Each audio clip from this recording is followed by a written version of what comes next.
Hey everybody, and welcome to the Daily Skirts for the 4th of August. So today we've got the Sun making a biquintile to Saturn at 8:41 AM. There's a new moon at 12:13 PM, so if you want to know more about that, check out the separate audio I've done for it. The moon enters void of course at 5:01 PM. Venus makes a quincunx to Neptune and Mercury makes a conjunct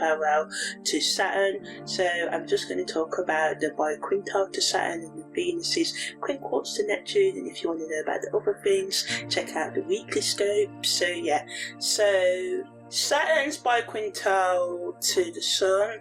brings a sort of like structured approach to our life, helping us blend creativity with discipline, encourages us to find innovative ways to tackle, get over our challenges and achieve our goals. So for example, someone who's like a writer can find inspiration in like routine tasks leading to breakthroughs in their work, and this aspect may kind of like bring rigidity and resistance to change if we don't handle it mindfully. So it's essential to strike a balance between pushing boundaries and respecting limitations during this transit. So moving on to Venus quincunx Neptune, we kind of like encounter a blend of love and mysticism, and it can sort of like increase our romantic ideals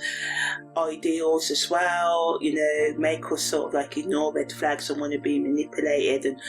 people may manipulate others on the negative end, but it can also make us kind of sensitive to emotions and creativity, making us more compassionate and intuitive in relationships. So a musician, for example, may feel deeply connected to their emotions, and this may make them produce a soul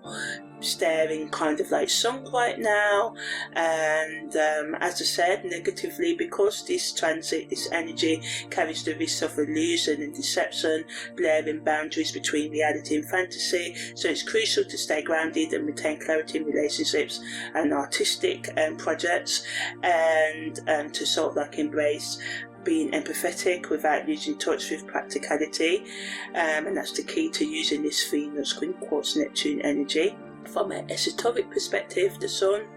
biquintile to Saturn wants us to explore the balance between our inner light and external structures, guiding us towards personal growth and self-realization. So, you know, how much do we listen to external people, whether they be gurus or the news or teachers, parents, lovers, you know, and how much do we follow our inner light, and what stops us from following our inner light, our guidance, trusting ourselves, you know, and just looking at ways you can bring more self-trust into your life. And what I find is by you learning to trust yourself, by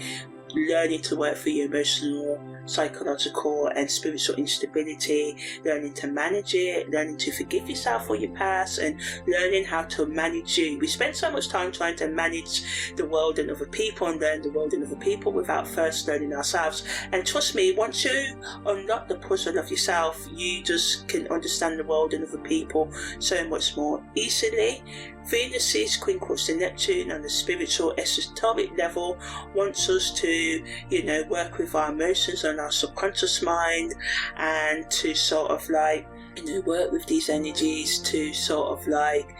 to give up on infatuations and fantasies, but not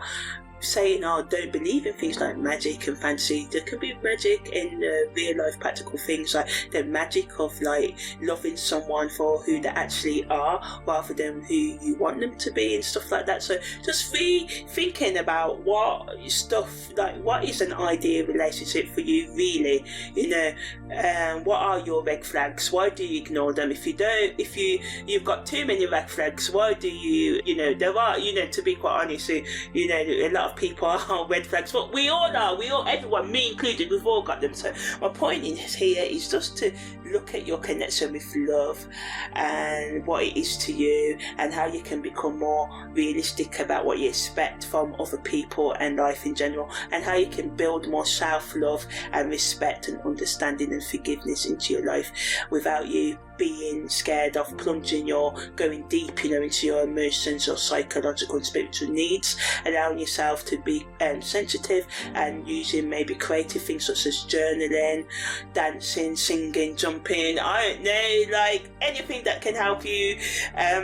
writing poetry, reading, I don't know, get in touch with your creativity and express yourself and your emotions in healthy ways. From a psychological perspective, they want us to confront our inner fears and obstacles and to be more disciplined with our self-reflection and, the way we go about managing our emotions and spiritual and psychological areas of our lives as well, and just, not being afraid to address those illusions and vulnerabilities within ourselves and not judging, because we run into fantasy. We numb ourselves with intoxicating food and drugs and alcohol and relationships for a reason, because we're trying not to feel pain. What I realise is no matter how self-destructive the habits, we look at somebody and say, how can they do this? So all of us are doing the things that we are doing. I'm certain on that fact is because we believe that they are the best for us in that time. We may not know we may think that we may know they're not the healthiest ways, but because we're used to these ways and they've got a purpose, so it's all about understanding why we do these behaviours, getting to the root causes of these behaviours so we can fill the real need. So someone may take drugs and alcohol because they feel empty, they feel numb inside, they feel scared or wounded as well. There's many reasons they don't want to feel their emotions, so when they take drugs and stuff, they feel stimulated, they feel something, whereas some people may take drugs to run away from their emotions. So some people take it to feel the emotions, some people take it to run away. So there's just different reasons why we do different things. So we have to look at the ways we escape and fall into delusion and ask ourselves, what purpose are they serving? And normally when we do this is because they're serving us, not feeling as much pain and suffering, So again, it's calling for us to look at healthy ways to address our pain. So content creators can talk about how we can use our imagination and self-care and awareness to understand our self-destructive thoughts and behaviours, how we can be gentle with ourselves while we're overcoming and learning to manage our self-destructive thoughts and behaviours, how we can become more innovative in our attempts to heal ourselves and understand ourselves and the world around us, and how we can build more connection with ourselves and others, and build more self-love, and how we can give and receive more affection in our life, and how we can just be more open to self-love and acceptance. So that's the end of the daily scope for the 4th of August.